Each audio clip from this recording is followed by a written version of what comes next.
सावधान। आवाज आ रही है? जी दीदी आवाज आ रही है। आ रही है। ओंकारं बिंदु संयुक्तं नित्यं ध्यायन्ति योगिनः कामदं मोक्षदं चैव ओंकाराय नमो नमः। अबरल सदगनोगा प्रच्छाद सकल भूतल कलंका मुनिभिरूपा से सरस्वती हरत मधुरितम् अज्ञानतिमिरान्धानां ज्ञानाञ्जन शलाकया चक्षुरुन्मीलितं येन तस्मै श्री गुरुवे नमः। श्री परम गुरुवे नमः। परम्पराचार्य गुरुभ्यो नमः। सकल कलुष विध्वंसं श्रीशां परिवर्धकं धर्म संबंधकं भव्य जीव मन प्रतिबोधकारकम पुण्य प्रकाशम पाप प्रणाशम इदम शास्त्रम श्री गौमठ सारकर जीवकांड नाम ध्येयम अस्य मूल ग्रंथ कर्तार श्री सर्वज्ञ देवा संतर ग्रंथ कर्तार श्री गंधर देवा प्रतिगंधर देवा तेषां वचन अनुसार समासाद्य श्रीमत नेमिचंद्राचार्य ने विरचितम इदम शास्त्रम श्रोतार सावधानतया शृण्वन्तु। मंगलम भगवान वीरो मंगलम गौतमो गणि मंगलम कुटकुंजादेव जैन धर्मोस्तु मंगलम सर्वमंगल मांगल्यम सर्वकल्याणकारकम प्रधानम सर्वधर्माणां जैनम जयतु शासनम जैनम जयतु शासनम जैनम जयतु शासनम। सरस्वती नमस्तुभ्यं वरदे कामरूपिणी विद्यारंभं करिष्यामि सिद्धिर्भवतु मे सदा। संगीत वाली माता की जय। गोमठ साहब जी जीवकांत जी की जय। नेमिचंद्राचार्य की जय। रत्नचंद्र मुख्तार जी की जय। अढ़ाई दीप में विराजमान सभी आचार्य उपाध्याय सर्व साधु के चरणों में नमोस्तु नमोस्तु नमोस्तु। सभी आरिका माता जी के चरणों में बंदामी बंदामी बंदामी। सभी सुलभ छुलिका इलक के चरणों में इच्छामी इच्छामी इच्छामी। सभी प्रतिमाधारी को वंदना वंदना वंदना। रूप में विराजमान अंजना जी को वंदना। सभी पूज्य जनों का पूज्य बाबू जी और भी जो भी पूज्य जन है अमराव भाभी सभी का सादर चरण स्पर्श सभी से सादर जय जिन्हें। हम लोग गोमठ साहब जीवकांत जी का स्वाध्याय कर रहे हैं जिस पर रत्नचंद्र मुख्तार जी ने टीका लिखी है उससे हमारा स्वाध्याय चल रहा है। स्वाध्याय चलते हुए हम लोग संख्या प्रभु मानी जो गुण स्थान में जीवों की संख्या उसमें चारों गति के जीवों की संख्या का वर्णन लोग पढ़ेंगे। सिद्धम शुद्धम पर्णमीय जिनिंद वर्णेमि चंद्रमकलंकम गुणरयन भूषणुदयम जीवस्य परिवणम।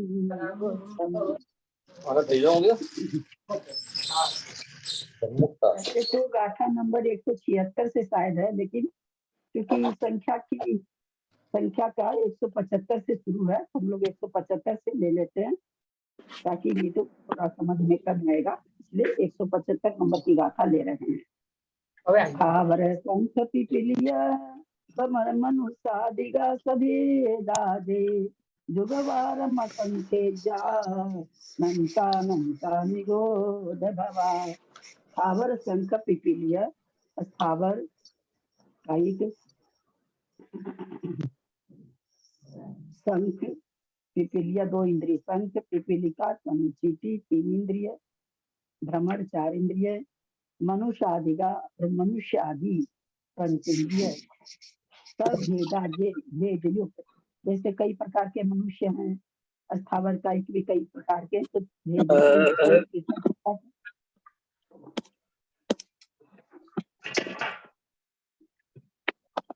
दीदी आपने 2 बार उच्चारण भी नहीं किया और उच्चारण नहीं करवाया दीदी। इसका तो पहले उच्चारण हो चुका है ना, पहले भी गाथा हो चुकी है, पहले उच्चारण हो चुका है इसका। ठीक है ठीक है। जुग माने गूगल होता है 2 बार करा रहे हैं आप। गाथा नंबर 175 है। जुगवारम असंख्यजा।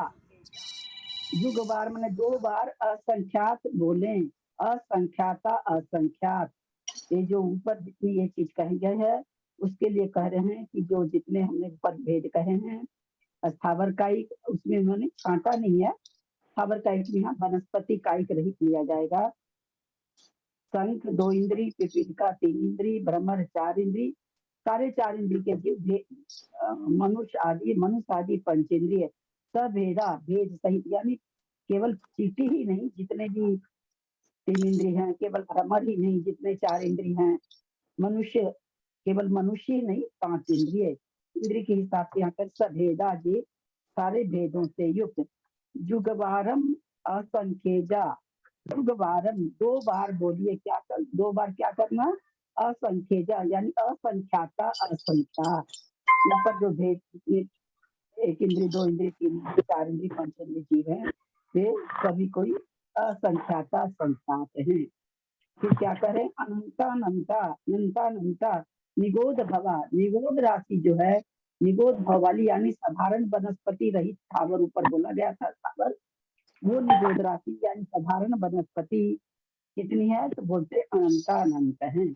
इस तरह से संक्षेप में यहाँ पर एक बार राशि बता दी गई है। अब विशेषार्थ में क्या कहते हैं आप लोग में से कोई भी पढ़े, विशेषार्थ आप लोग पढ़े कोई? मैं पढ़ू दीदी?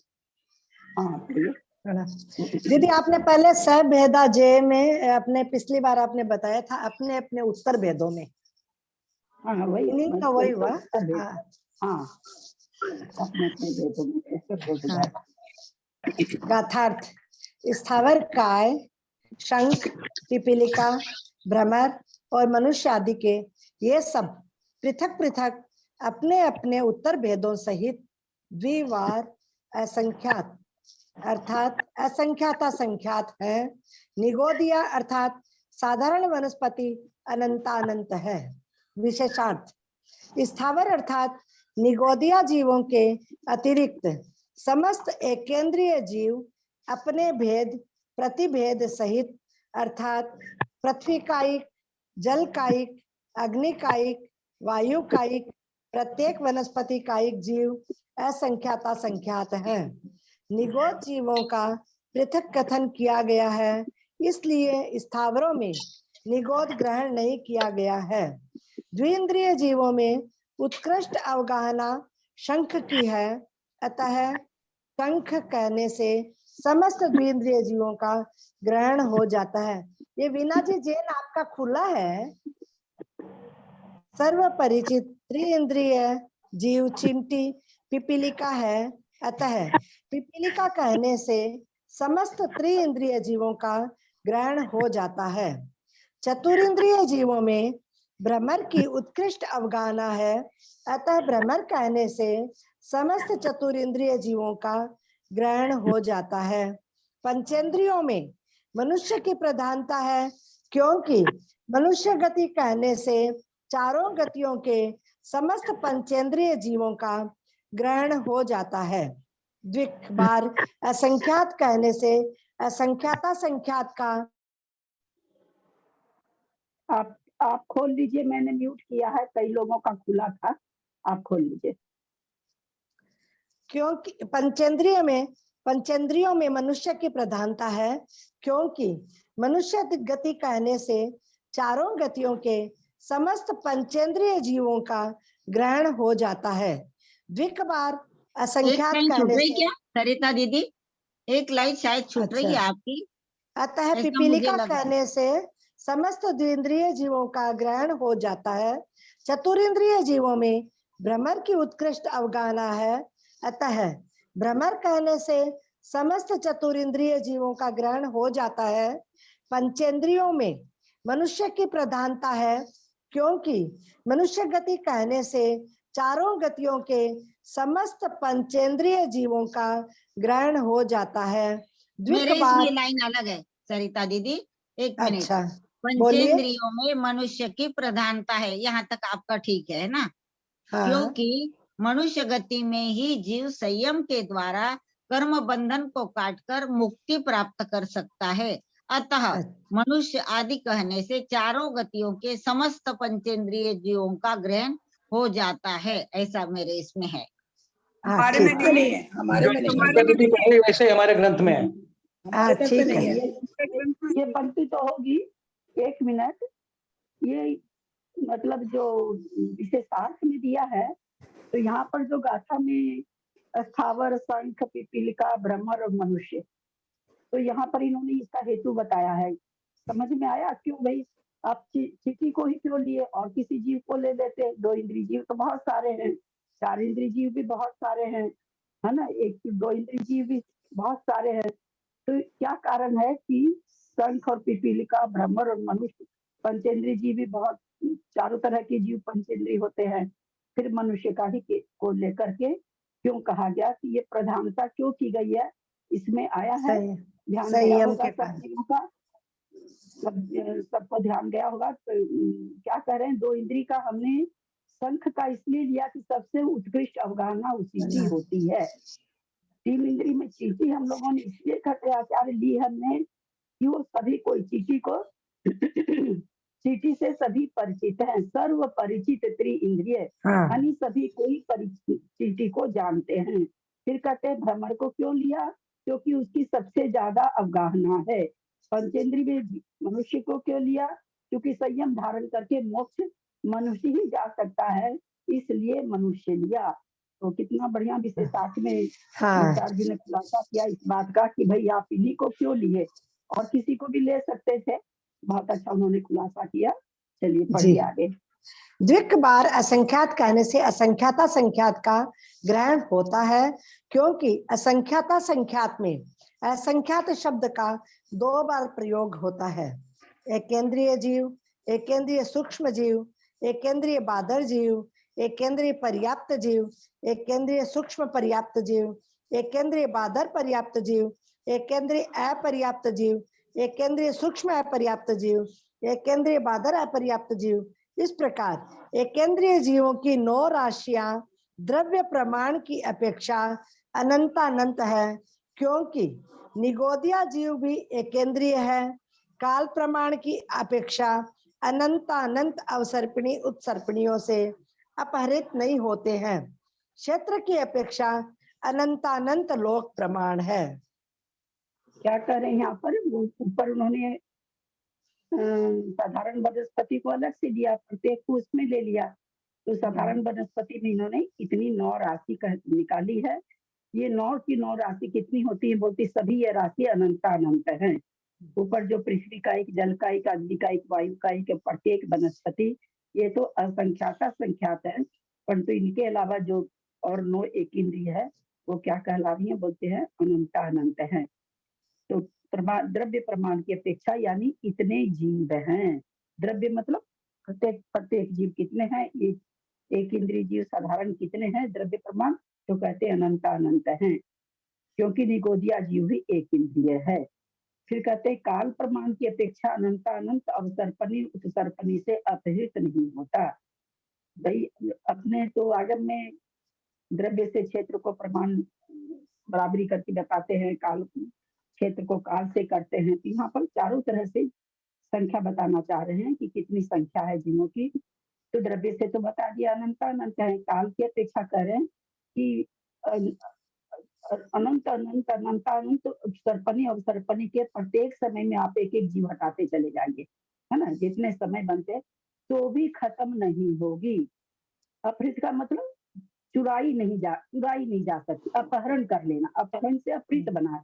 तो जैसे यहाँ पर क्या समझेंगे कि अनंतानंत अवसर्पणी उत्सर्पणी, अनंतानंत उत्सर्पणी और सर्पणी में जितने समय हैं, प्रत्येक समय में आप एक एक जीव को हटाते चले जाइए, तब भी खत्म नहीं होगी जीव राशि, यानी तभी उतने समय के द्वारा भी चुराई नहीं जा सकती, इतने जीव हैं।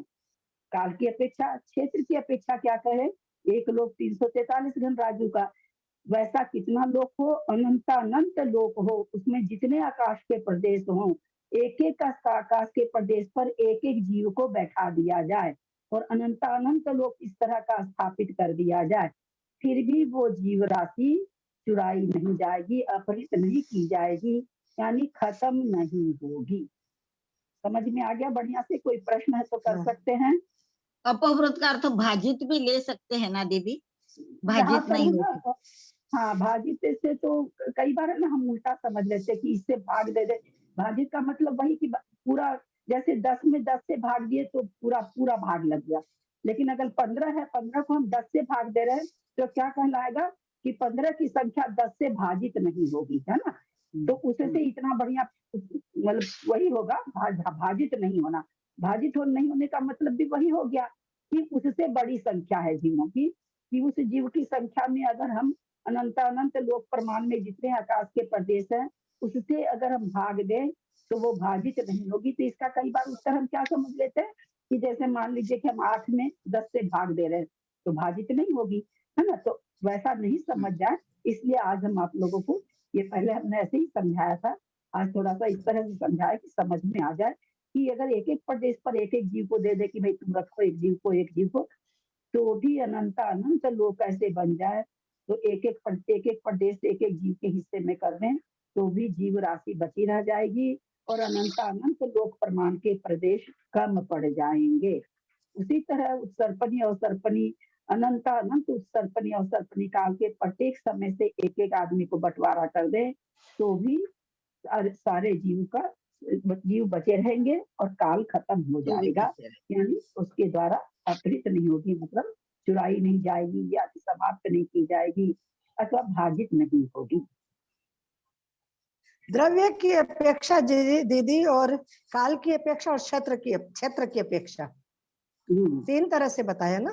हाँ 3 तरह से बताया। शंका, उक्त 9 राशियों वाले छत्र से क्या मतलब है? छत्र से क्या मतलब है? छत्र से क्या छत्र हो गया ना, अनंत अनंत लोक प्रमाण। लोक प्रमाण बताया ना, अनंत अनंत लोक प्रमाण क्षेत्र हो गया ना। क्षेत्र की मतलब हुआ था कि अनंत अनंत लोक। अच्छा हाँ क्षेत्र, मैंने छत्र सुना था, मैंने छत्र पता नहीं क्या चीज क्षेत्र।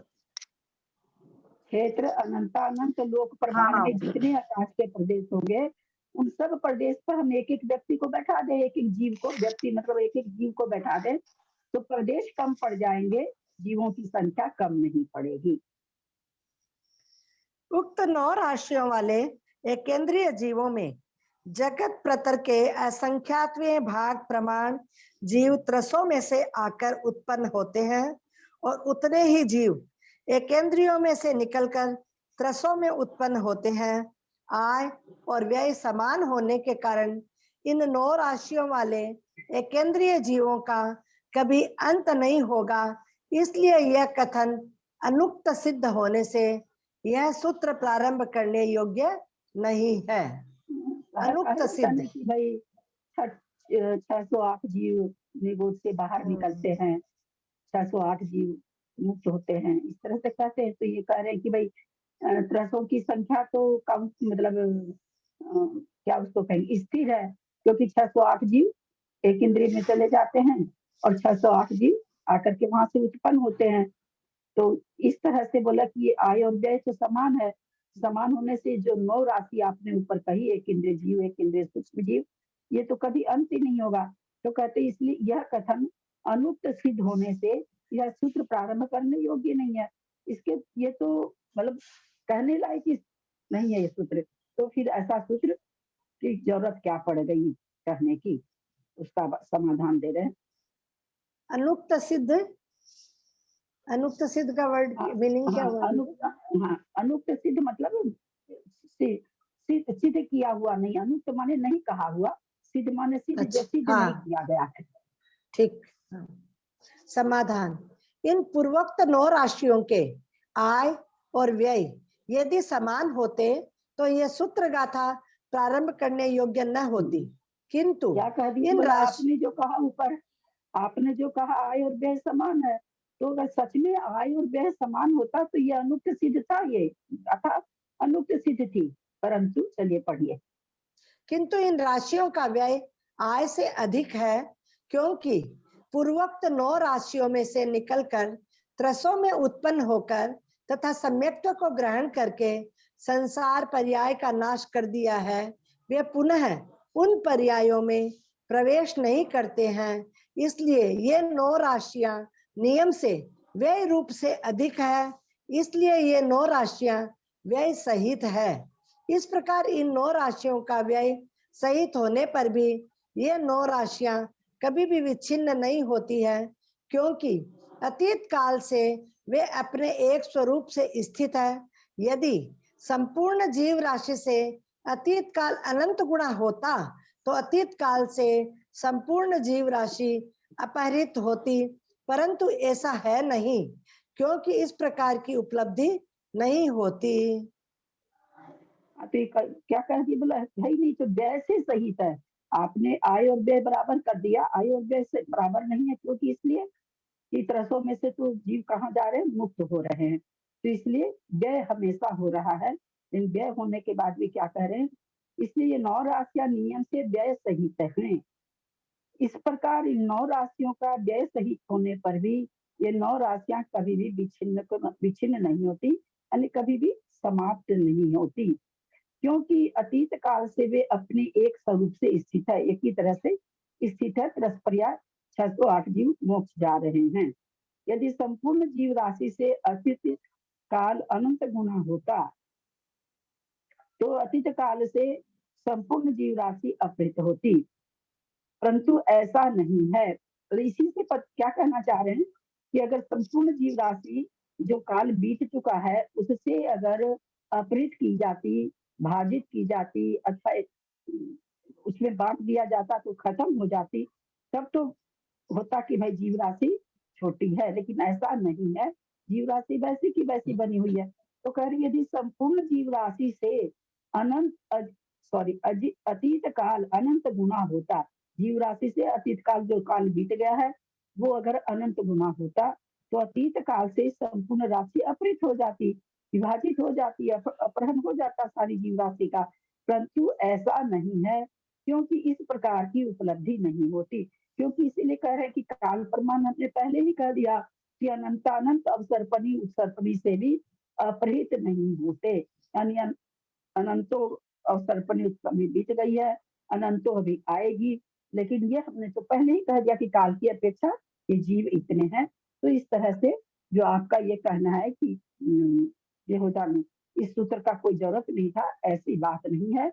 ये राशि व्यय सहित है, परंतु व्यय सहित होने के बाद भी इतनी बड़ी राशि है जो अनंत काल से भी अपहृत नहीं होती है। और ये जब होता, अगर ये होता तो अनंत गुना जो अतीत काल बीत चुका है, अनंत गुना अतीत काल बीत चुका है, उसमें ये राशि समाप्त हो जाती, परंतु ऐसा है नहीं। शंका, व्यतीत हुए काल के द्वारा संपूर्ण जीव राशि का विच्छेद क्यों नहीं होता? समाधान, नहीं, क्योंकि विवक्षित राशि की प्रतिपक्ष भूत भव्य राशि का विच्छेद मान लेने पर अभव्यत्व की सत्ता के नाश का प्रसंग आ जाता है। अभव्यों का अभाव नहीं है, क्योंकि हाँ ठीक है, पूरा पढ़ दीजिए। हाँ, अभव्यों का अभाव नहीं है, क्योंकि उनका अभाव होने पर संसारी जीवों का अभाव प्राप्त होता है। संसारी जीवों का अभाव होने पर असंसारी मुक्त जीवों के भी अभाव का प्रसंग आता है। कहते हैं नहीं, क्योंकि विवक्षित राशि की प्रतिपक्ष भूत भव्य राशि का जो राशि हमने बताई है, उसकी उल्टी राशि कौन सी है? भव्य राशि। तो भव्य राशि अगर विच्छुत्ति को प्राप्त हो जाएगी तब तो फिर अभव्यत्व की सत्ता के नाश का प्रसंग। अभव्य जब जीव राशि ही समाप्त हो जाएगी तो अभव्य पना तो खत्म हो गया, क्योंकि अभव्य जीव राशि तो कभी भी मोक्ष जाती नहीं है। तो फिर तो अगर आप ये कहते हैं कि खत्म हो जानी चाहिए थी, अनंत जो भूतकाल हो अतीत काल बीत गया है, अगर ऐसा होगा तो फिर अभव्य कौन बचेगा? जब जीव राशि ही समाप्त हो जाएगी तो अभव्यत्व का ही नाश हो गया, अभव्यत्व की सत्ता ही खत्म हो गई। और अभव्य का अभाव नहीं है, क्योंकि उनका अभाव होने पर अगर उसका अभव्य का अभाव मानेंगे तो संसारी जीव का अभाव हो जाएगा, और संसारी जीव का अभाव मानेंगे तो मुक्त जीव का भी अभाव हो जाएगा, क्योंकि सारी चीज फिर तो रुक जाएगी, किसी का भी प्रसंग ही नहीं बनेगा। बाबू जी, आपको पेज नहीं मिला है क्या? हमको ऐसे लग रहा है कि आप पलट रहे हैं। पेज नंबर 175, गाथा नंबर 175 है, पेज नंबर 246 है।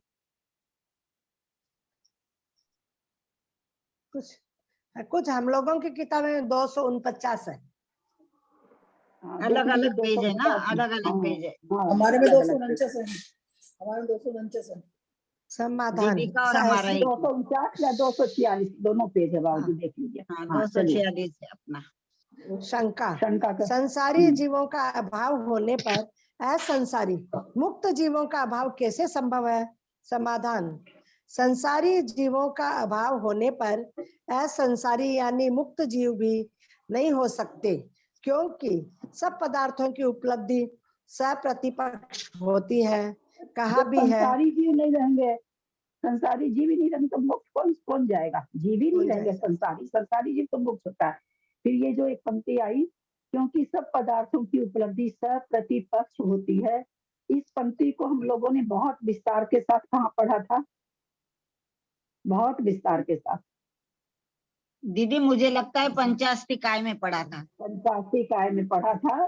सारी चीजों का वहां पर हमने सप्रतिपक्षपना समझा था। जी जितनी भी चीजें होती है सबका, सारे गुणों का, सबका हम लोगों हाँ। ने वहां पर सप्रतिपक्ष समझा था। बहुत अच्छा। चलिए, कहा भी है, पढ़िए। सत्ता सर्वपयथा सविस्वरूवा अनंत पज्जाया पंगुपपाय धुवत्ता सपडिवक्खा हवई एक्का। सब पदार्थ सत्ता रूप है। सत्ता सब पयथा, सत्ता सब पयथा, सब पयथा सभी पदार्थ, पयथा माने पदार्थ, सभी पदार्थ सत्ता के साथ हैं, यानी सभी पदार्थों की सत्ता है।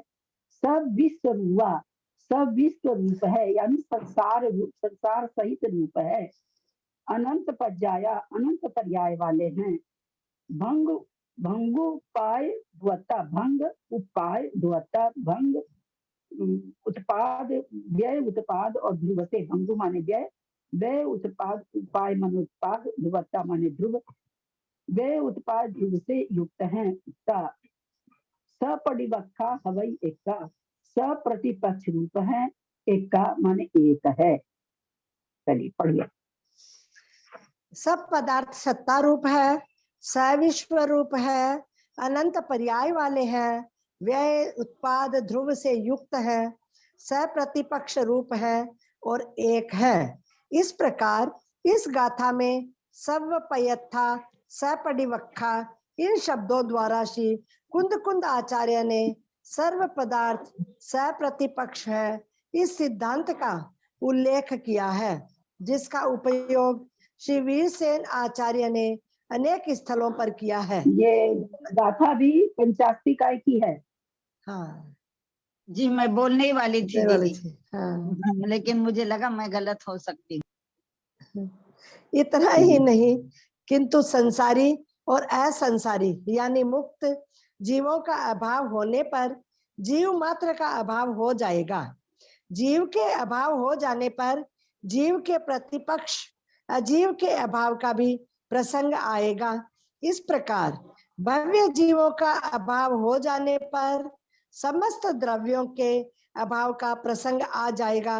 अतः मुक्त होते रहने पर भी निगोद एकेंद्रीय राशि का कभी अंत नहीं होगा, क्योंकि आय के बिना व्यय होते रहने पर भी जिस राशि का अंत न हो वह राशि अनंत है।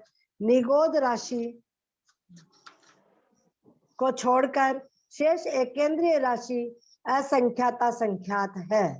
द्विंद्रिय, हम लोगों ने समझा है इसको, है ना, अलौकिक गणित में भी समझा है कि भाई जो उत्कृष्ट अनंतानंद किसको कहते हैं, जिसमें से निकालते जाओ फिर भी वो राशि समाप्त नहीं हो। तो उसी तरह से कहेंगे जीव राशि भी वैसी है जिसमें से व्यय होते रहेगा, लेकिन फिर भी अगर समाप्त हो जाएगी तो संसार ही समाप्त हो जाएगा, जो कि जितने भी द्रव्य का सद्भाव है सब जीव के कारण है। भव्य जीव अगर नहीं है तो फिर अभव्य जीव भी नहीं है, जब भव्य भव्य जीव नहीं है तो संसार भी नहीं है। कोई द्रव्य, किसी भी द्रव्य की, फिर तो द्रव्य की उपस्थिति बताने वाला कौन है? जीव ही तो है ना। जब जीव ही नहीं रहेगा, ज्ञान स्वरूप तो जीव ही है, वही बताने वाला है। वही अगर उसके बिना अगर संसार हो जाए तो फिर संसार की तो कोई मतलब यही मतलब ध्रुवता ही नहीं कही जाएगी, उसकी कोई उत्पाद देता ही नहीं रहा, उपयोगिता ही नहीं रह जाएगी, रहेगा ही नहीं, बनेगा ही नहीं संसार। वही चीज यहाँ पर समझाए हैं सारे इसमें। चलिए आगे चलिए। द्विंद्रिय, त्रिइंद्रिय और चतुर इंद्रिय जीव तथा उन्हीं के पर्याप्त और अपर्याप्त जीव द्रव्य प्रमाण की अपेक्षा असंख्यात है। काल की अपेक्षा असंख्यात सर्पिणियों के द्वारा अपहृत होते हैं।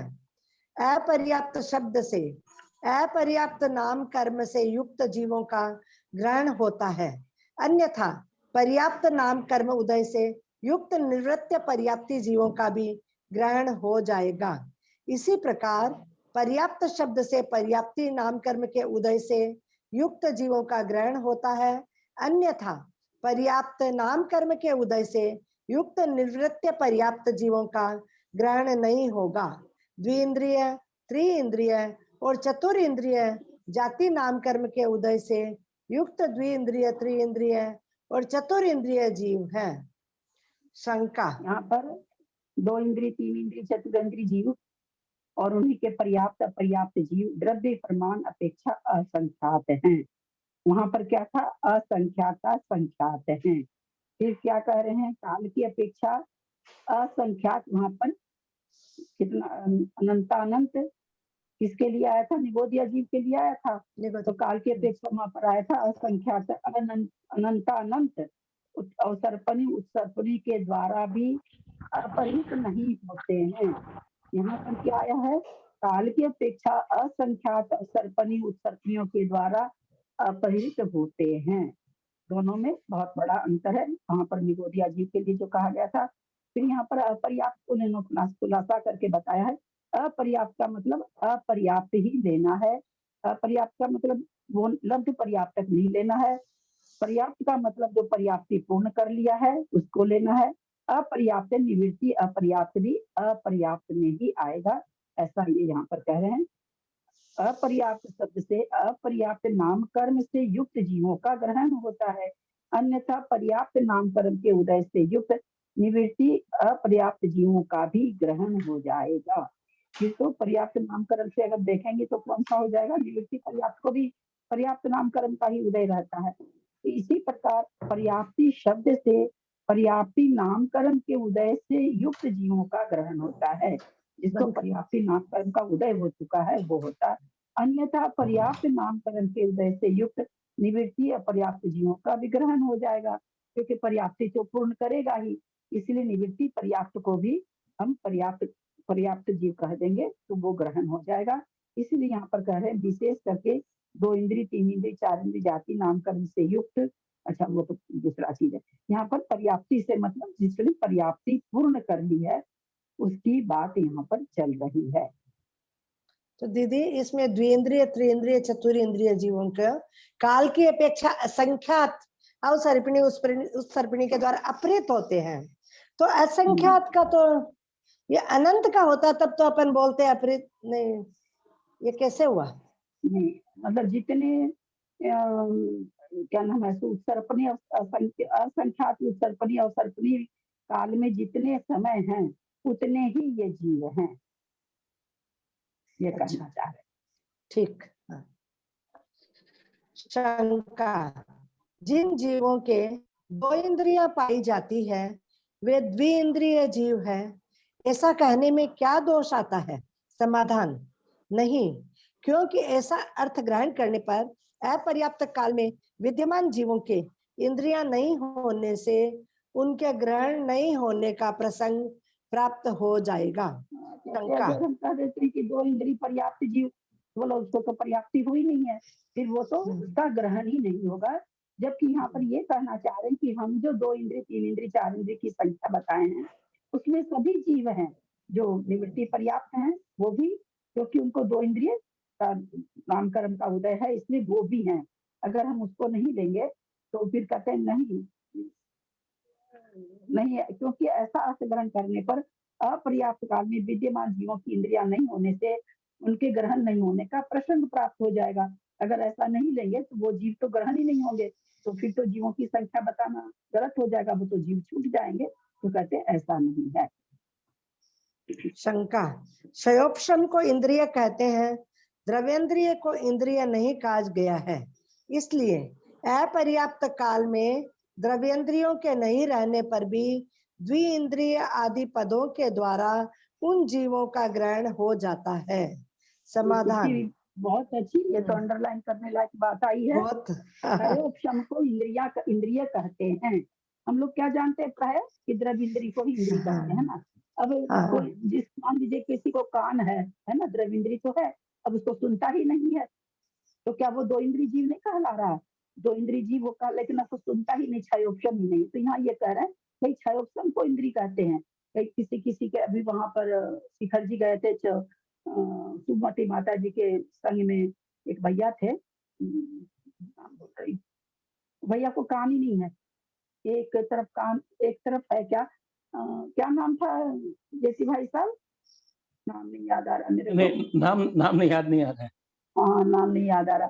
तो एक तरफ कान का कोई जरा सा मस्सा जैसा था, और ये मतलब था ही नहीं, कान की बनावट ही नहीं थी, लेकिन उनको क्षयोक्षम तो पूरा था। तो पंचेंद्रिय तो कल ही रहते हैं ना। तो वो कितनी अच्छी यहाँ पर बात आई कि क्षयोक्षम को इंद्रिय कहते हैं, द्रव्य इंद्रिय को इंद्रिय नहीं कहा गया है। इसलिए अपर्याप्त काल में द्रव्य इंद्रिय के नहीं रहने पर भी दो इंद्रिय आदि पदों के द्वारा इन जीवों का ग्रहण हो जाता है। अब यहाँ पर कोई प्रश्न करे कि भाई, अच्छा शंका का खुद ही कह रहे होंगे, चलिए आगे पढ़िए। तो समाधान, यदि इंद्रिय का अर्थ क्षयोक्षम किया जाए तो जिनका क्षयोक्षम नष्ट हो गया है ऐसे संयोग केवली के अनिंद्रिय पने का प्रसंग आ जाता है। शंका आ जाने दो। अगर इंद्रियों का क्षयोक्षम ही लेते हैं तो फिर वहां तो इंद्रिया है ही नहीं संयोग केवली के, वहां तो क्षयोक्षम फिर बनेगा ही नहीं इंद्रियों के। तो फिर आगे वो कह आ जाने दो, फिर क्या कहते हैं देखिए।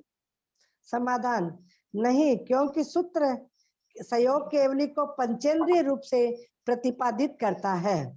शंका, ये द्विंद्रिय आदि सर्व जीव राशियां सर्वकाल आय के अनुरूप व्यय से युक्त होने के कारण कभी विच्छेद को प्राप्त नहीं होती है, फिर असंख्यात अवसर्पिणियों उत्सर्पिणियों के द्वारा अपहृत होती है, यह कथन कैसे घटित हो सकता है? यह भी वहां ऊपर आया था ना, यही क्वेश्चन तो अपन ने किया था।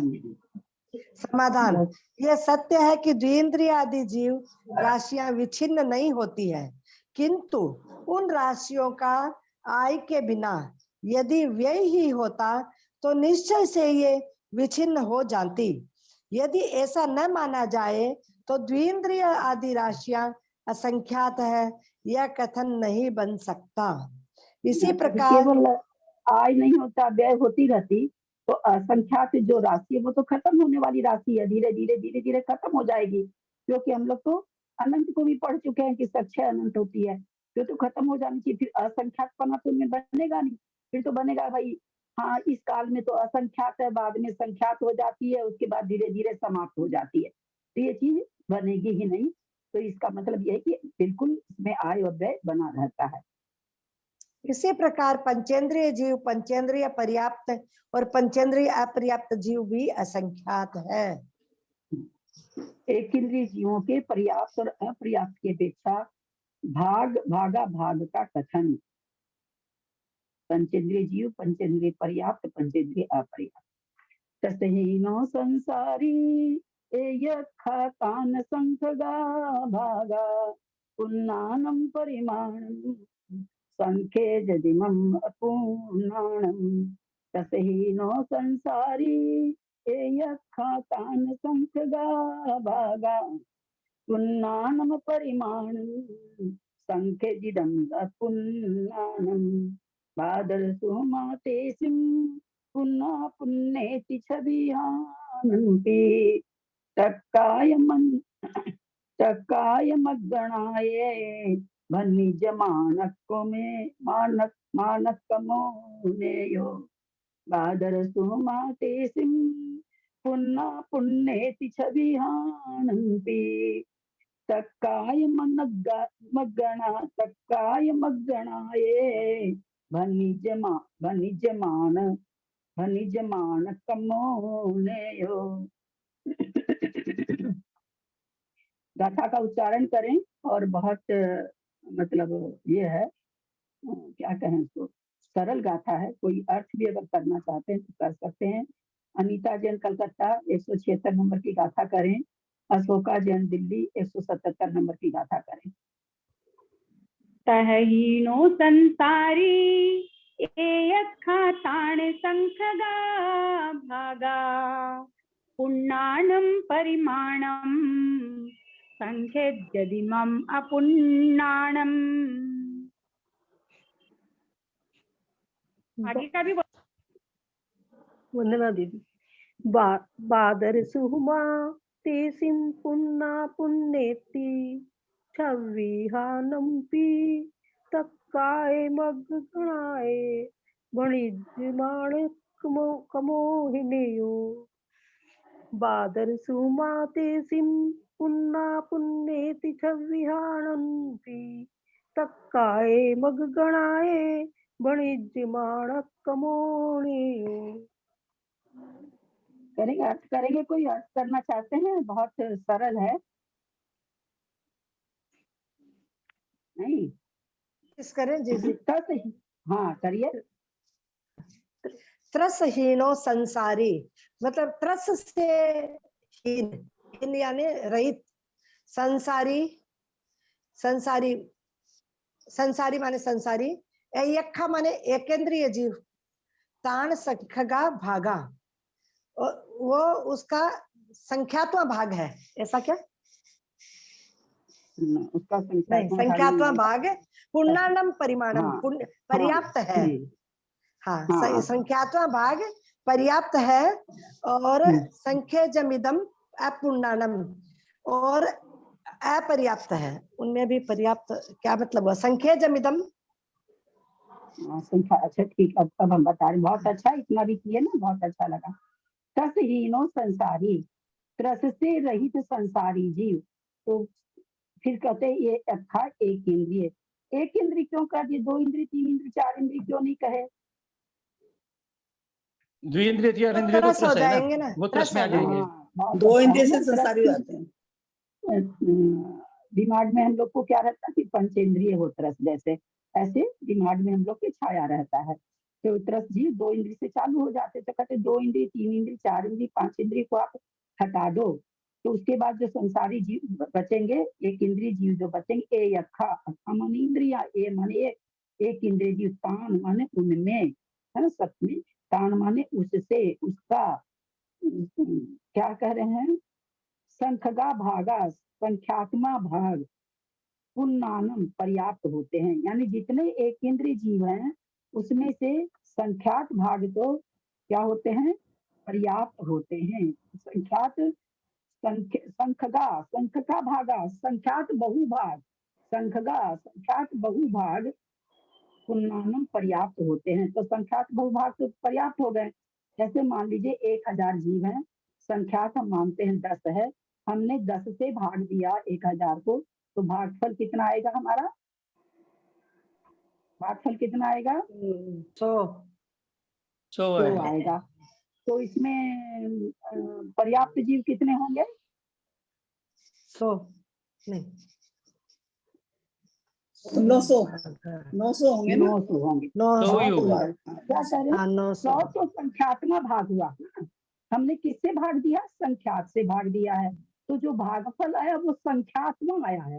तो अब केवल संख्यात्मक भाग आया। ये क्या कह रहे हैं? संख्यात बहुभाग, कि आपने संख्यात्मक भाग तो निकाल लिया, पर उस सारे संख्यात्मक भाग में बहुभाग तो उसमें चला गया, एक भाग बचा। यानी जो 100 बची राशि वो क्या है? अपर्याप्त है। और जो 900 राशि है वो पर्याप्त है। बहुत सुंदर से पकड़ेंगे गाथा काट। यक्खा तान संख्या भागा, उस एक इंद्रियों में संख्यात बहुभाग तो पुण्णानम पर्याप्त है। परिमाणम माने परिमाण उनका, उनकी संख्या। संख्येजी दिमम अपूर्णानम, और संख्यात्मक भाग जो बचा वो अपर्याप्त का है। तो यहाँ हम लोग क्या समझे कि जितने भी एक इंद्रिय जीव हैं उसमें संख्यात बहुभाग तो पर्याप्त हैं। एक हिस्सा केवल संख्यात्मक भाग, केवल अगर 1000 हम मानते हैं राशि को, तो 900 राशि तो पर्याप्त है, 100 जीव अपर्याप्त हैं। फिर आगे क्या कह रहे हैं? तो दीदी इसमें बहुभाग कैसे हुआ? संख्या का बहुभाग कैसे हुआ? संख्यात्मक भाग बहुभाग कैसे हुआ? आपके हाँ, शंख गा मतलब गा में बहुवचन आ गया, संख्यात अच्छा, बहुभाग। हाँ गा हाँ हाँ भागा माने संख्यात बहुभाग। बादर सुहमा तेशिम, तेशिम माने उनमें, मानो किसमें, एक इंद्रिय जीव में। सूक्ष्म और बादर पुन्ना पुण्यति पर्याप्त। पहले तो एक इंद्रिय जीव दो प्रकार के होते हैं, बादर और सूक्ष्म, यानी बादर एक इंद्रिय, सूक्ष्म एक इंद्रिय। फिर उनमें और क्या होता है, तेशिम मन, उनमें क्या होता है फिर, पुन्ना पुण्यति, यानी बादर पर्याप्त एक इंद्रिय, बादर अपर्याप्त एक इंद्रिय, सूक्ष्म पर्याप्त एक इंद्रिय, सूक्ष्म अपर्याप्त एक इंद्रिय। छविना हानंती, इस प्रकार से 6 प्रकार के हो गए। बादर सुमा, बादर और सूक्ष्म पहले 2 भेद हुए, फिर बादर और सूक्ष्म के 2 भेद हो गए। तो कहते छब्बीना हानंती, ये 6 प्रकार के जो जीव हुई है, राशि हुई है। तट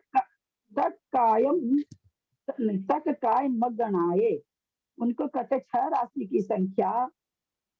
काय मगनाए, काय मगना में भनिजम माने कही जाएगी, भनिज मान एक कमो नेयो, क्रम से, कमो माने कर्म से, नेयो माने जानना चाहिए, क्रम से कही जाएगी, ऐसा जानना चाहिए।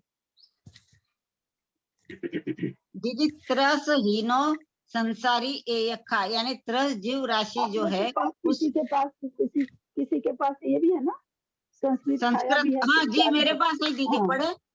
हाँ हाँ, पढ़ लिया कीजिए, संस्कृत छाया भी अच्छा हाँ ही हाँ रहता है। है मेरे पास, निकाली भी है मैंने।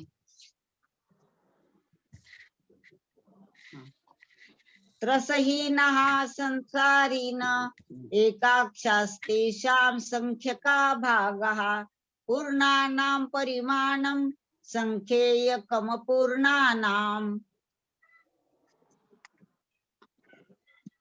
दूसरा भी पढ़ लीजिए।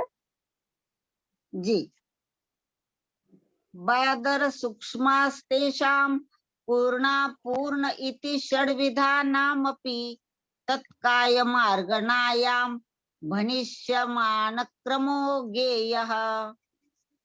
यहाँ पर तत्काय है ना, का होगा तत्काय, तत् माने हाँ, उसमें जो तत्कायमार्गणायाम। तो क्यों हो गया, का क्यों हो गया, क्योंकि हम लोग सब पढ़ चुके हैं संधि विच्छेद में। संधि होने के बाद में तत्काय को अगर अलग अलग लिखेंगे तो तत्काय लिखा जाएगा, अगर हम दोनों को मिला के लिखेंगे तो त का विलोप हो जाएगा, त की जगह कब हो जाएगा, तत्काय हो जाएगा। चलिए पढ़िए आगे। दीदी मुझे ये पूछना था दीदी कि जो त्रस हीनो संसार, यानी संसार राशि में से त्रस राशि को, यानी त्रस राशि ज्यादा है ऐसा लेंगे क्या अपन? ना ना ना ना ना ना ना, हाँ वही पूछना है मुझे, मैं वही गड़बड़ा गई बता हूँ। रहे हैं। तो कहते हैं जैसे मान लीजिए कि एक कमरे में गोरे और काले बहुत सारे आदमी बैठे हैं, तो आप कह रहे हैं भाई गोरे को हटा दो, तो काले बहुत सारे हैं। अब उसमें 10 ही थे गोरे, 190 काले थे, तो आप कह दिए भाई गोरे से रहित 90 काले हैं, है ना। तो वही चीज यहाँ कह रहे हैं कि भाई 10 राशि को हटा दो, तो फिर जो राशि एक इंद्रिय बची है वो इस तरह से है। अच्छा जी जी जी, बहुत अच्छा, प्रणाम दीदी। चलिए पढ़िए, जो भी पढ़े।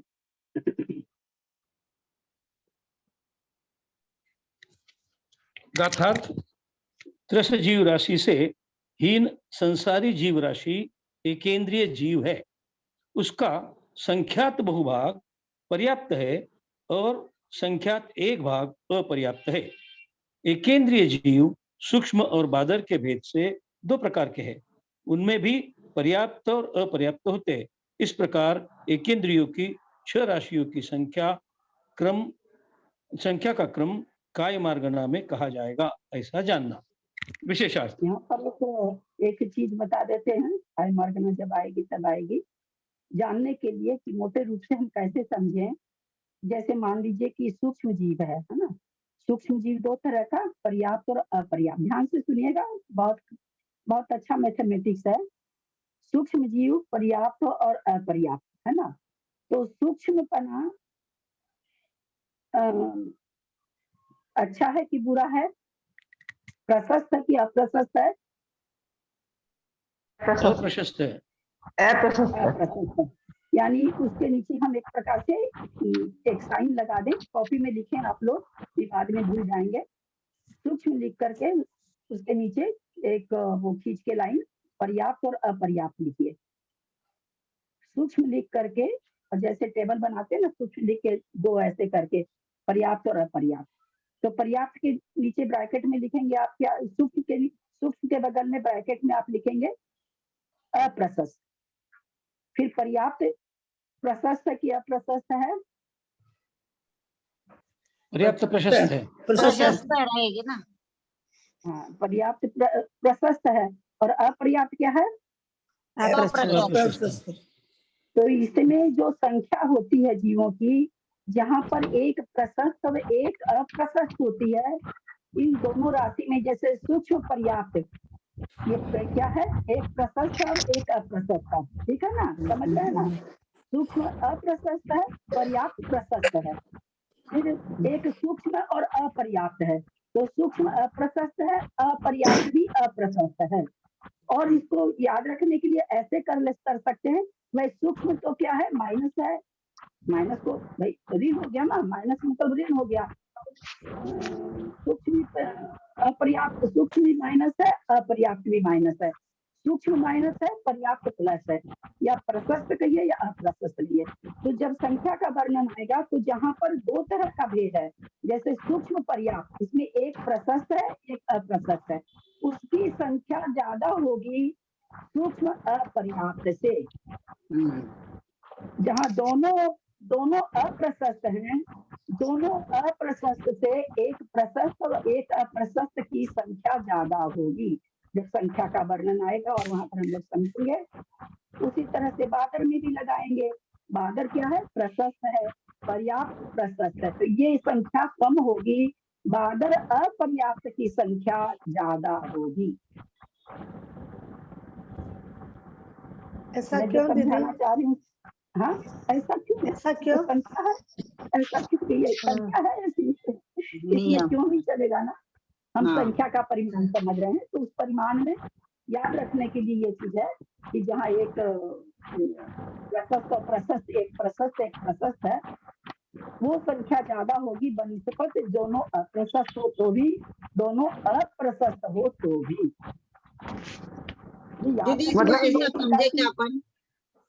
मतलब सूक्ष्म की संख्या, एक मिनट दीदी, ये याद रखें, लेकिन हमको संख्या याद नहीं होती है, कंफ्यूज होते रहते हैं, संख्या बहुघात, संख्या घात, तो ये याद रखने के लिए है, तो जैसे है वही आएगा, संख्या बहुघात वैसे ही आएगा आगे वर्णन। तो भाई किसमें बहुभाग है, इसको समझने, याद रखने के लिए हमने ये फॉर्मूला दिया आपको कि जहाँ एक प्रशस्त एक अप्रशस्त हो वहां पर संख्या बहुभाग होगा, और जहाँ पर एक दोनों प्रशस्त हो अथवा दोनों अप्रशस्त हो वो संख्या संख्यात्मक भाग होगी। हाँ बोलिए, क्या बोल रहे हैं? दीदी मैं ये बोल रही थी, पहले अपन ऐसा समझ सकते हैं क्या, बादर और सूक्ष्म, इसमें बादर तो प्रशस्त है, सूक्ष्म अप्रशस्त है। बादर का पर्याप्त अगर है तो वो प्रशस्त है, बादर का अपर्याप्त है तो वो अप्रशस्त है, सूक्ष्म का पर्याप्त है वो प्रशस्त है, और सूक्ष्म का अपर्याप्त अप्रशस्त है। ऐसा वैसे तो है, नहीं लिया जाएगा ना, दोनों को लेना पड़ेगा। सूक्ष्म पना अप्रशस्त है, सूक्ष्म जीव पर्याप्तक है, वो प्रशस्त है। किससे प्रशस्त है? बादर से थोड़ी प्रशस्त है, बादर अपर्याप्त से, सॉरी, सूक्ष्म अपर्याप्त से सूक्ष्म पर्याप्तक प्रशस्त है। तो जहां पर एक प्रशस्त और एक अप्रशस्त होगा, वो संख्या दोनों अगर प्रशस्त हो, जैसे बादर पर्याप्त, दोनों प्रशस्त है, तो जहां पर भी दोनों प्रशस्त होगी, उससे एक प्रशस्त और एक अप्रशस्त वाला जीव संख्या वाले जीव ज्यादा होंगे, संख्या बहुभाग होगा। तो हमेशा समझ में आई क्या मैं जो चीज समझाना चाह रही हूँ? पकड़ में आई बात आप लोग को? जी हाँ वो हाँ समझ में तो आई। ये समझ में मुझे आया कि अगर दो माइनस हैं या दो प्लस हैं वो संख्या कम होगी, ये तो समझ में आ गया। लेकिन मुझे ये समझ में नहीं आया कि मान लो इस बराबर है, एक प्रशस्त है और एक अप्रशस्त है, तो कौन सी संख्या ज्यादा और कम होगी, ये समझ आया। हाँ, अब हम एक प्रकार के जीवों की तुलना होती है ना, संख्या जब बताई जाए, जैसे अभी ऊपर संख्या बताई उन्होंने, है ना, एक इंद्रिय जीव की संख्या बताई उन्होंने। एक इंद्रिय जीव में उन्होंने क्या भाग किया कि भाई जो पर्याप्तक है, एक इंद्रिय पना क्या है, प्रशस्त है कि अप्रशस्त है? एक इंद्रिय अप्रशस्त अप्रशस्त अप्रशस्त, बहुत अच्छा। तो अप्रशस्त है एक इंद्रिय पना, तो वो तो अप्रशस्त, अगर क्या नाम है, पर्याप्त है तो पर्याप्त पना तो प्रशस्त हो गया, एक इंद्रिय पना अप्रशस्त हो गया। तो इसी कारण देखिए गाथा में क्या आया है, ए यखा तान संख्या भागा पुण्यमानम, एक इंद्रिय पर्याप्तकों की संख्या संख्यात बहुभाग है। इसमें एक अप्रशस्त है, एक प्रशस्त है। फिर जो दूसरा भाग आया, एक इंद्रिय अप्रशस्त था और पर्याप्तपना अप्रशस्त है, तो वो हम क्या, दोनों माइनस है, तो हम क्या देख रहे हैं, संख्यात्मक भाग है। तो इसमें सूक्ष्म, हाँ दीदी, सूक्ष्म सूक्ष्म पर्याप्त तो फिर अधिक हो गया और सूक्ष्म अपर्याप्त कम हो गया। हाँ, मतलब दोनों की अगर तुलना करें, भाई सूक्ष्म जीव दो प्रकार के हैं, पर्याप्त और अपर्याप्त। कौन से जीव ज्यादा होते हैं? तो अपर्याप्त से पर्याप्त जीव ज्यादा होंगे, बादर पर्याप्त से बादर अपर्याप्त ज्यादा होंगे। हाँ, क्योंकि बादर खुद प्रशस्त है और अपर्याप्त अप्रशस्त है, इसलिए एक मतलब माइनस प्लस को मिलाने से वो ज्यादा होगा। हाँ हाँ, ठीक। तुलनात्मक विश्लेषण ना, हम इसको पंचेंद्रिय, जिस इंद्रिय की बात कर रहे हैं उसी इंद्रिय की बात कर रहे हैं ना। दूसरे, अब दो इंद्रिय जीव है, दो इंद्रिय जीव पंचेंद्रिय की अपेक्षा तो अप्रशस्त ही है ना। तो उस तरह से हम लोग आगे जब ट्राई मार्गना में बहुत अच्छी तरह से, बहुत ही अच्छा वर्णन आने वाला है, बहुत मन भी बहुत लगेगा। लेकिन यहाँ पर अभी ये चीज इसलिए समझा दी कि आगे आप लोगों को समझने में बहुत आराम, क्योंकि यहाँ पर आ भी गया ना, पुन्नानम परिमाणम संख्या दिमम, तो इसलिए यहाँ पर हम समझा दिए हैं। बाबूजी पकड़ में आई क्या बात आपको? बाबूजी पकड़ में आई दीदी, और बार बार और आएगी ना तो और अच्छे से समझ में आ जाएगा, जैसे बार बार इसका ये आएगा। अभी आइए पकड़। बाबूजी आप, बाबूजी अरे बाबूजी आप तो बोल रहे हैं, आपको आवाज नहीं आ रही क्या बाबूजी को? बाबूजी समझ में आ गई आपको? आप म्यूट हैं बाबूजी, आप म्यूट हैं। बाबूजी को सुन नहीं रहा लगता है। बाबूजी आप म्यूट हैं।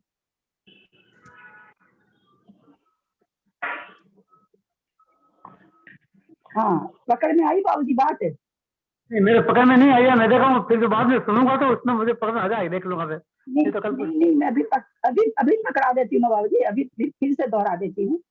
जैसे इन्होंने ऊपर में कहा, पहले नंबर की गाथा में क्या कह रहे हैं कि एक इंद्रिय जो जीव है, अभी यहाँ सूक्ष्म और बादर नहीं, केवल एक इंद्रिय जीव लिया।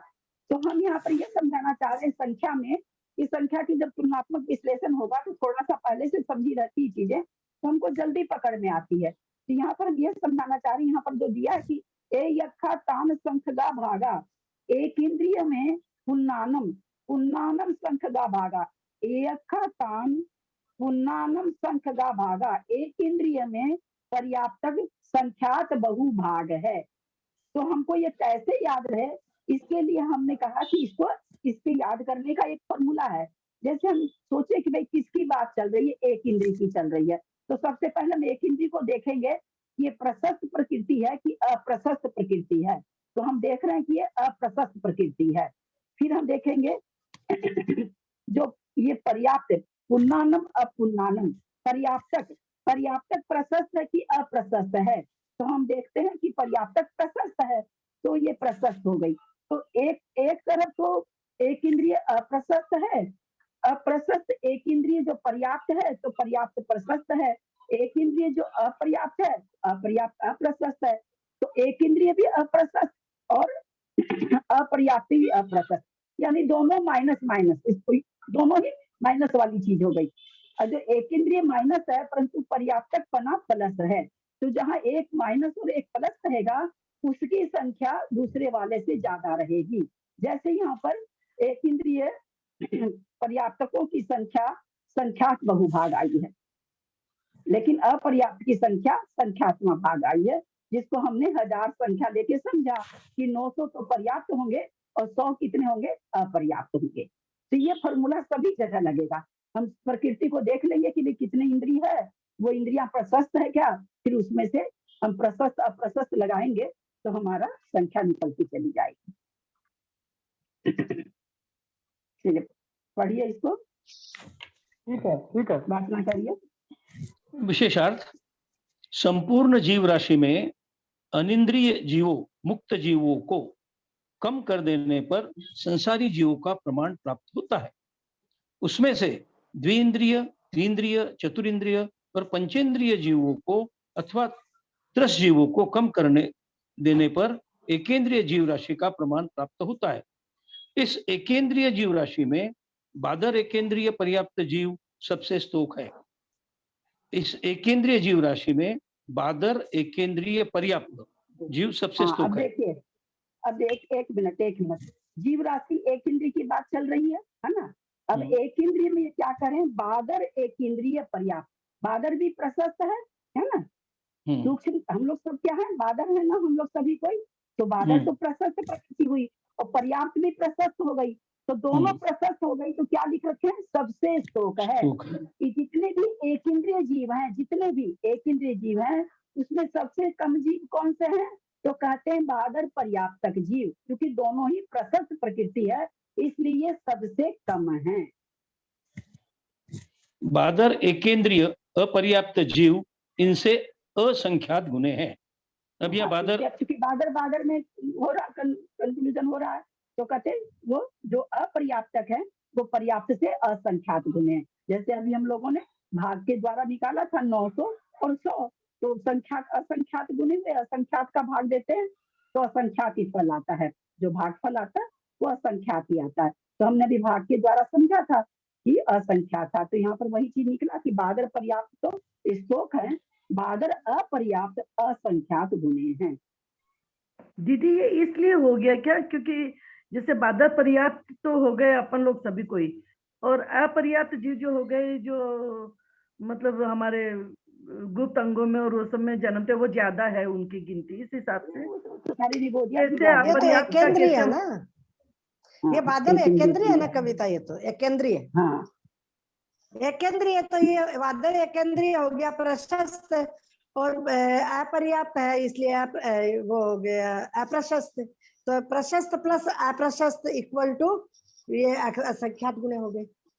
नहीं तो अच्छा, सिर्फ एकेंद्रिय की बात हो रही है यहाँ, बाद मतलब त्रस की नहीं हो रही है, ठीक है। हाँ नहीं, त्रस की नहीं हो रही दीदी, बादर और सूक्ष्म ये भेद तो एकेंद्रिय में ही होंगे ना, यहाँ त्रस का प्रश्न ही नहीं आता। हाँ यार, जैसे हम लोग अगर कोई कभी बादर और जो बादर और सूक्ष्म प्रकृति है, नामकरण की प्रकृति, तो उसमें हमको तो बादर का उदय है ना, होता है एक इंद्रिय उसमें है, क्या नाम है एक इंद्रिय में, लेकिन हमको कौन से नामकरण का उदय है, तो हमको बादर नामकरण का उदय है।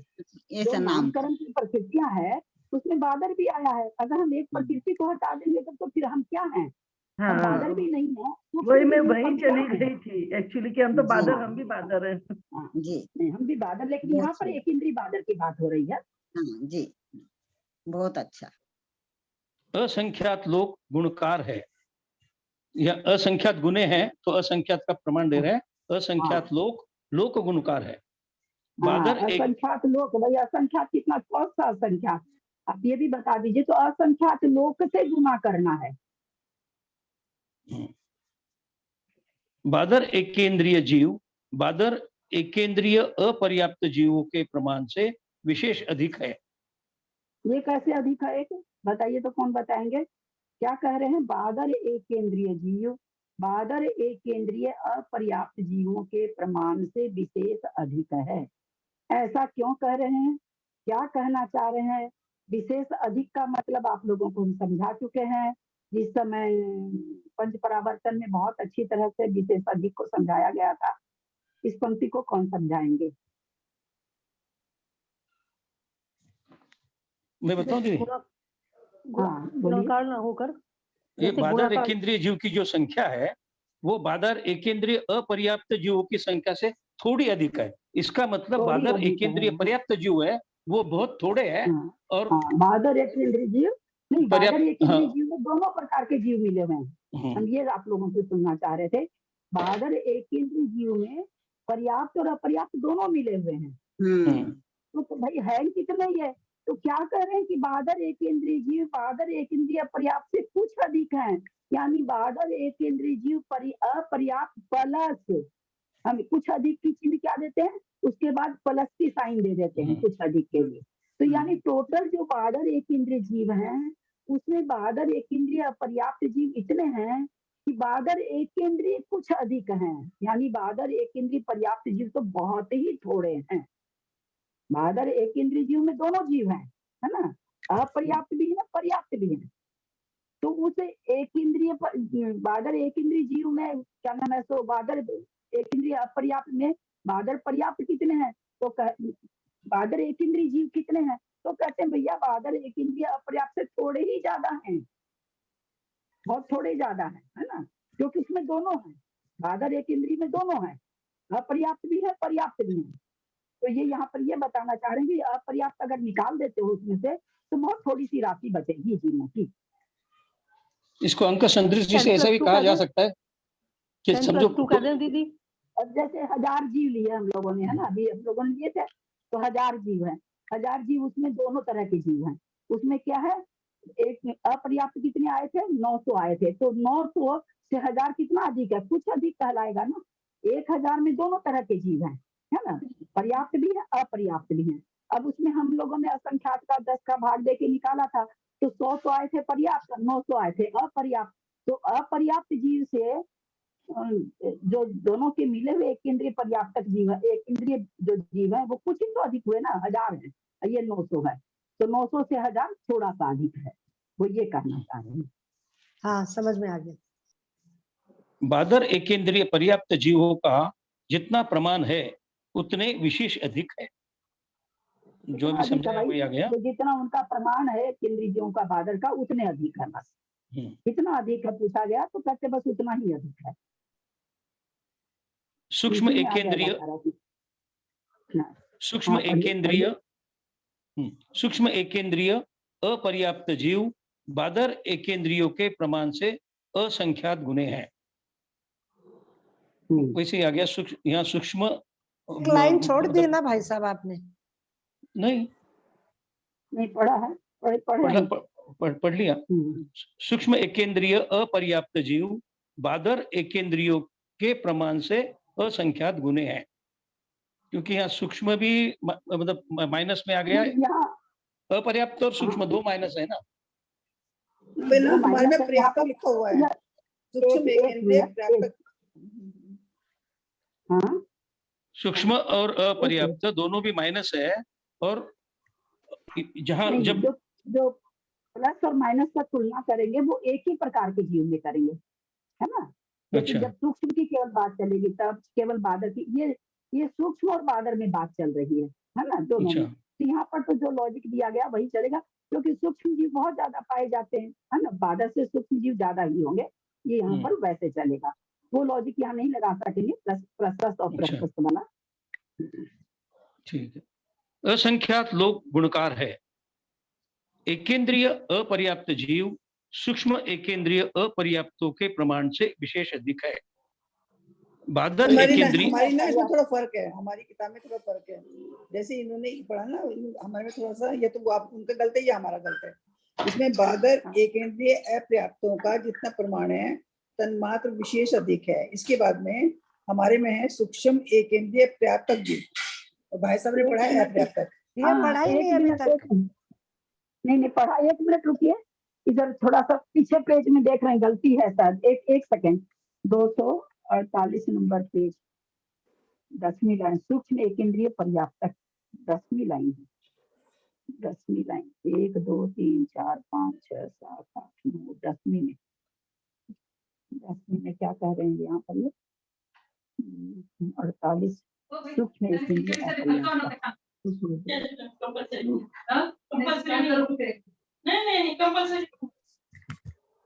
आप 30वीं लाइन, 30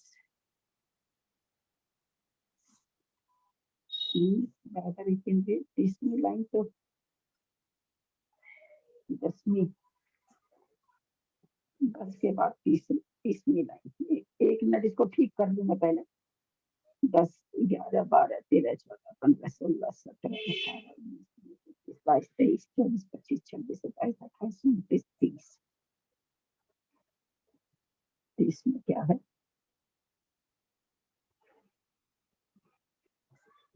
अब बोलिए क्या बोल रहे हैं त्रिशला जी?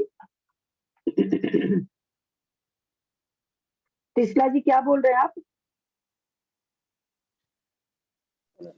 हाँ, इसमें बोल रही हूँ मैं, ये बादर एक इंद्रिय अपर्याप्तकों का जितना प्रमाण है तन्मात्र विशेष अधिक है। उसके बाद सूक्ष्म एक इंद्रिय पर्याप्तक जीव एक इंद्रिय अपर्याप्तक जीवों के प्रमाण से संख्यात गुणे हैं। और भाई साहब ने अपर्याप्तक जीव बोला था। एक मिनट में इसको मैं पढ़ रही हूँ, ठीक है, क्योंकि मैं पकड़ भी नहीं पढ़ूंगी, पढ़ रही हूँ मैं, ऊपर की पंक्ति से पढ़ रही हूँ। बादर एक इंद्रिय जीव, बादर एक इंद्रिय अपर्याप्त जीवों के प्रमाण से विशेष अधिक है। ये पंक्ति तो सही है। बादर एक इंद्रिय पर्याप्तक जीवों का जितना प्रमाण है उतने विशेष अधिक हैं, ये भी ठीक है। सूक्ष्म एक इंद्रिय अपर्याप्तक जीव बादर एक इंद्रियों के प्रमाण से असंख्यात गुणे हैं, ये भी ठीक है। असंख्यात लोग गुणकार है, यहाँ तक ठीक है। एक इंद्रिय अपर्याप्त जीव सूक्ष्म एक इंद्रिय पर्याप्तों के प्रमाण से विशेष अधिक है, बिल्कुल ठीक आ गया ये तो। एक इंद्रिय अपर्याप्त जीव है ना, देखिएगा, देखिए कितना सुंदर से अपने लोग जो सीखे घट रहा है। एक इंद्रिय अपर्याप्त जीव है, मान लीजिए कि 1000 है ना, इसको हम मान लेते हैं कि 1000 है। आगे क्या कह रहे हैं? जीव एक इंद्रिय अपर्याप्त जीव, एक इंद्रिय अपर्याप्तक जो जीव है सूक्ष्म एक इंद्रिय अपर्याप्तों के प्रमाण से कुछ अधिक हैं। तो सूक्ष्म एक इंद्रिय पर्याप्त क्या हो गया? ये यहाँ पर भी एक इंद्रिय में बादर और सूक्ष्म दोनों मिले हुए हैं। तो यहाँ पर क्या करें? एक इंद्रिय अपर्याप्त जीव, यानी बादर और सूक्ष्म दोनों मिले हुए जीव हैं और दोनों ही अपर्याप्त हैं। तो अपर्याप्त होने से क्या करें? सूक्ष्म एक इंद्रिय अपर्याप्तक के प्रमाण से कुछ विशेष अधिक है। क्यों विशेष अधिक है? बादर अपर्याप्त, जब हम प्लस और माइनस में देखेंगे क्या बादर अपर्याप्त भी है? ये तो भारत सवाल नहीं आ रहा। हाँ, नहीं समझ में आ रहा है। चौथी लाइन पढ़ रहे हैं, चौथी लाइन पढ़ रहे हैं, चौथी पंक्ति। देखिए बहुत धीरे धीरे पढ़ने की चीज है, नहीं तो कंफ्यूज होने की बात। एक इंद्रिय अपर्याप्त जीव, एक इंद्रिय में इन्होंने कुछ सूक्ष्म और बादर नहीं लिखा है, नहीं लिखा है ना, तो इसका मतलब इसके अंदर दोनों है ना। एक इंद्रिय में बादर एक इंद्रिय भी है और सूक्ष्म एक इंद्रिय भी है, दोनों जीव हो गए। और दोनों ही कैसे हैं? अपर्याप्त हैं। अब सूक्ष्म एक इंद्रिय से बादर एक इंद्रिय, सूक्ष्म एक इंद्रिय अपर्याप्त और बादर एक इंद्रिय अपर्याप्त। बादर एक इंद्रिय पर्याप्त, एक प्रशस्त और एक अप्रशस्त हो रहा है। तो क्या कह रहे हैं यहाँ पर? देखिए आगे, एक इंद्रिय अपर्याप्त जीव सूक्ष्म एक इंद्रिय अपर्याप्त जीवों के प्रमाण से विशेष अधिक है। क्योंकि इसमें कौन कौन मिले हुए हैं? बादर भी मिला हुआ, सूक्ष्म भी मिला हुआ। तो नेचुरली सूक्ष्म एक इंद्रिय अपर्याप्त के प्रमाण से विशेष अधिक है। यानी ये कहना चाह रहे हैं कि बादर एक इंद्रिय पर्याप्तक ज्यादा है। सूक्ष्म एक इंद्रिय अपर्याप्त से बादर एक इंद्रिय अपर्याप्त ज्यादा है, क्योंकि एक प्लस है और एक माइनस है। पकड़ रहे हैं? फिर मैं धीरे धीरे और धीरे पढ़ती हूँ, और धीरे पढ़ती हूँ, सबको पकड़ में नहीं आता। एक इंद्रिय अपर्याप्त बना है। अब एक इंद्रिय में इन्होंने कोई विभाजन नहीं किया है, अतः यहाँ पर बादर और सूक्ष्म दोनों समझेंगे।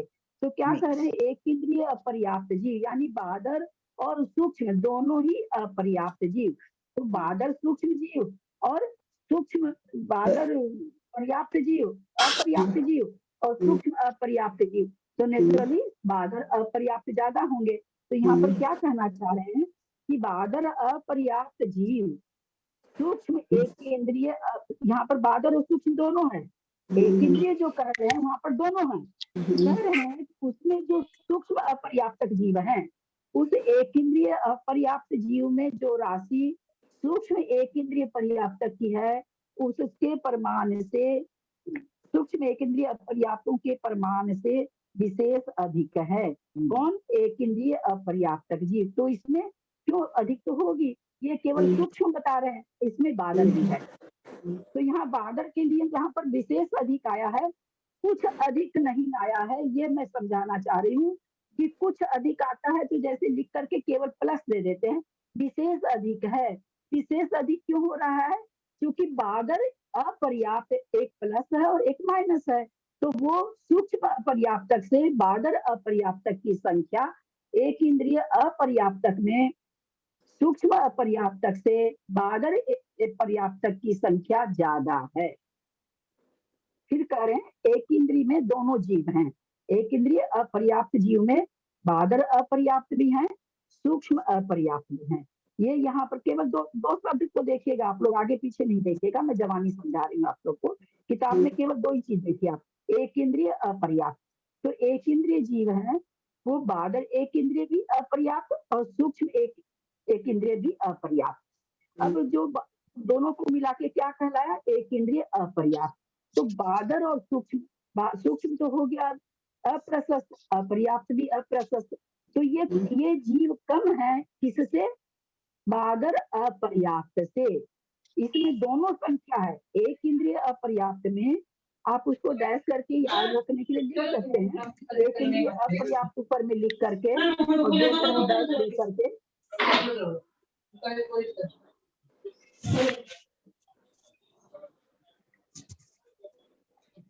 ये समझ आप समझेंगे खूब बढ़िया से। एक इंद्रिय अपर्याप्त में दो प्रकार के जीव हैं। कौन बताएंगे कौन कौन से दो प्रकार के जीव हैं? सूक्ष्म अपर्याप्त और बादर अपर्याप्त। और बहुत सूक्ष्म सुंदर। अपर्याप्त में ये हो रहा है कि सूक्ष्म भी नहीं, अभी नेगेटिव। कविता जी जितना पूछे उतना कंफ्यूज होते हैं लोग, प्लीज अच्छा प्लीज। पहले तो हम ये समझे कि एक इंद्रिय अपर्याप्त में कौन कौन से जीव हैं। अभी कविता जी ने बताया कि दो तरह के जीव हैं, बादर अपर्याप्त और सूक्ष्म अपर्याप्त, दोनों एक इंद्रिय है। अब उसमें क्या कह रही है कि भाई जो सूक्ष्म अपर्याप्त जीव है उससे बादर अपर्याप्त जीव ज्यादा हैं, विशेष अधिक है। कुछ अधिक नहीं लिखा है, ये ध्यान कराना चाह रही हूँ आप लोगों को। कुछ अधिक नहीं लिखा है, विशेष अधिक लिखा है। तो विशेष अधिक कैसे? वही हो जाएगा, वो 900 होंगे वो 100 होंगे, इस तरह से अधिक बना रहेगा। तो चूंकि वो एक प्लस एक प्रशस्त है, बादर प्रशस्त है, अपर्याप्त अप्रशस्त है, सूक्ष्म अप्रशस्त है, अपर्याप्त अप्रशस्त है। तो दोनों अप्रशस्त से जो एक प्रशस्त और एक अप्रशस्त संख्या रहती है वो ज्यादा रहती है। सबको समझ में आया कि नहीं? आया दीदी।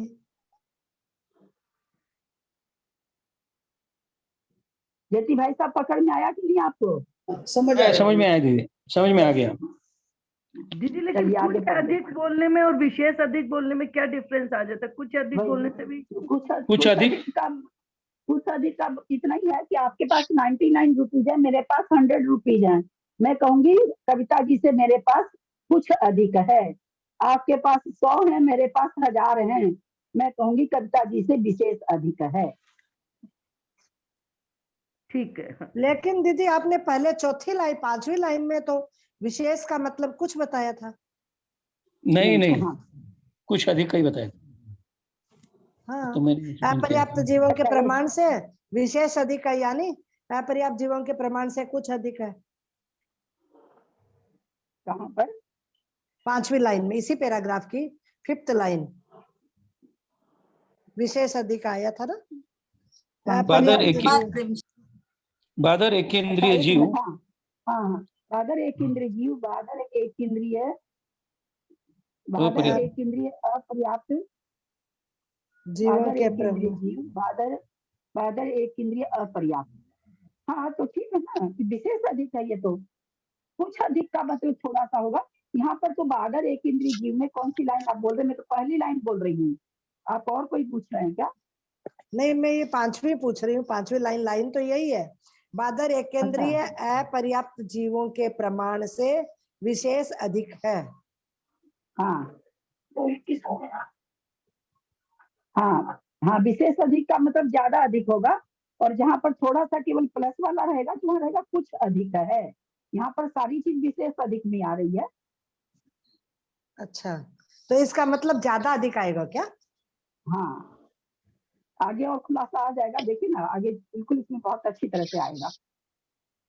आगे पढ़िए, इसको पूरा कर लेते हैं केवल, समय तो हो गया 2:15 हो गया। मैं पढ़ लेती हूँ।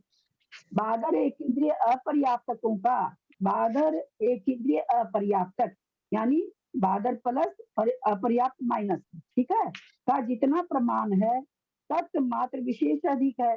कितना अधिक है? जितना बादर एक इंद्रिय अपर्याप्त अधिक है उतने अधिक है। तो है ये तो मतलब जो चीज ऊपर बताएं भाई। अब क्या करें?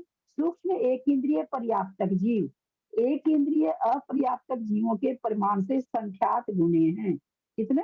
एक इंद्रिय अपर्याप्त जीव जितने हैं उसमें सूक्ष्म एक इंद्रिय पर्याप्तक जीव कितने हैं? तो कहते हैं कि संख्यात गुणे हैं। ठीक है, क्योंकि सूक्ष्म तो अप्रशस्त हो गया, पर्याप्त प्रशस्त हो गया, तो ये किससे अधिक है? संख्यात गुणे अधिक है। किससे? एक इंद्रिय अपर्याप्त से। एक इंद्रिय प्रशस्त, अपर्याप्त अप्रशस्त, तो दोनों अप्रशस्त अप्रशस्त है, इसमें एक प्रशस्त है एक अप्रशस्त है, तो वो क्या कह रहे हैं? संख्यात गुणे हैं। इस संख्या से एक इंद्रिय अपर्याप्तक से सूक्ष्म एक इंद्रिय पर्याप्तक जीव संख्यात गुणे हैं। फिर गुणकार कितना है? तो संख्यात समय है।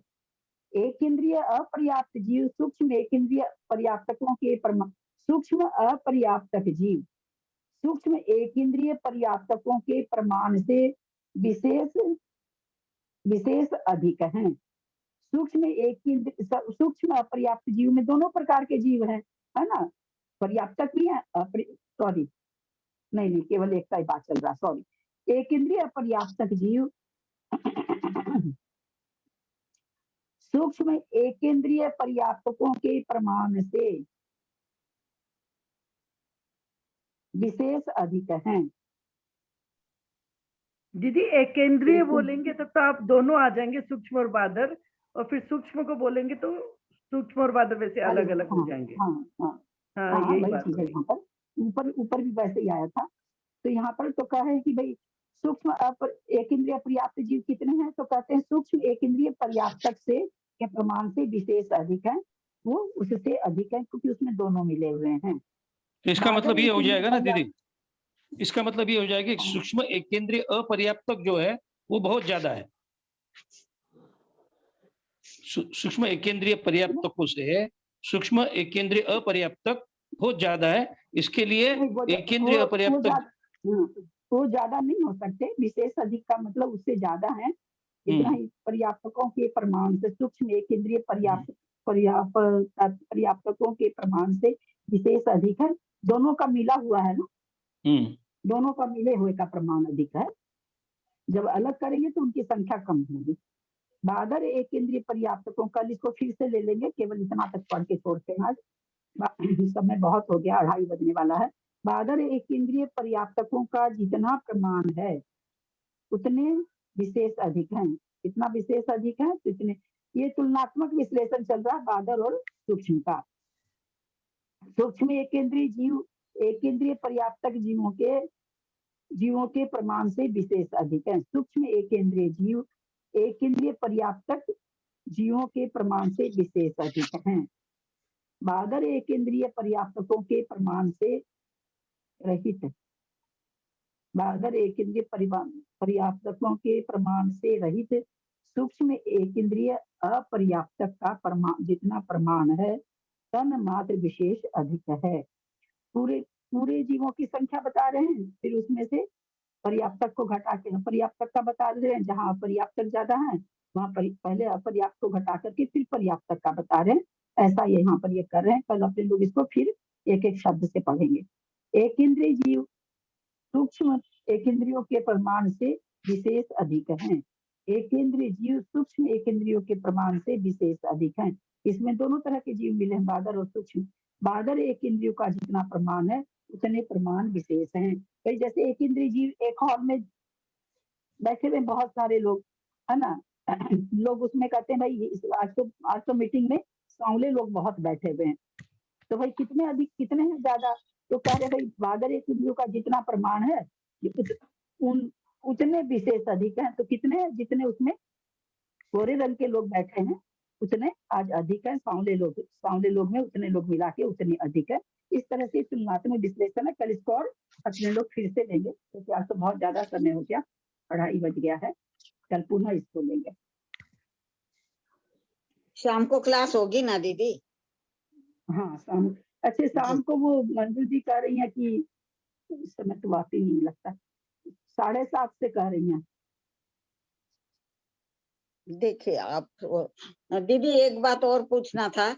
आप इतने दिन यात्रा करके आए, उसके बारे में भी थोड़ा सा कभी जब भी समय मिलेगा बताइएगा। हम यात्रा नहीं करने गए थे, हम तो रिश्तेदारों से मिलने गए थे। बीच बीच में जहाँ यात्रा हुई वो यात्रा भी कर ली। हाँ, अच्छा लगा फोटो देखे मैंने, तो मैंने सोचा शायद आप यात्रा पर ही निकले हैं। कभी शाम जो की भी क्लास थोड़ा का बहुत। डिसीजन, शाम की क्लास का डिसीजन लीजिए, 7 की 7:30। दीदी रोज 7 ही तो हो रही थी, ठीक है? हमको तो 7 ही सूट होता है दीदी। 7 से 8 ठीक है दीदी।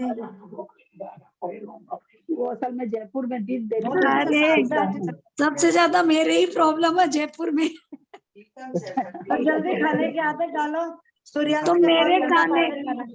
ये मेरे खाने से नहीं होता ना, घर में और लोग भी हैं।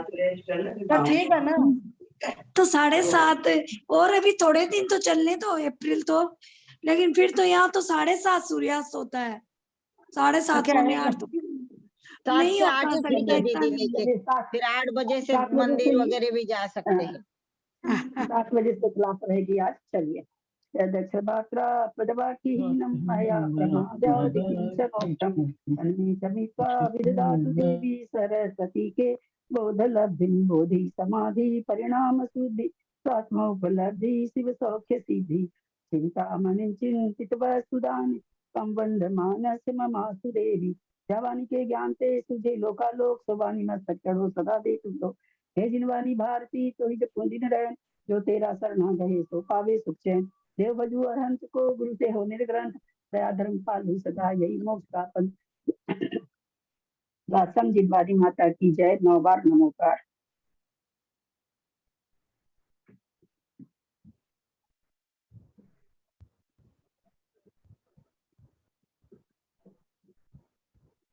सादर प्रणाम।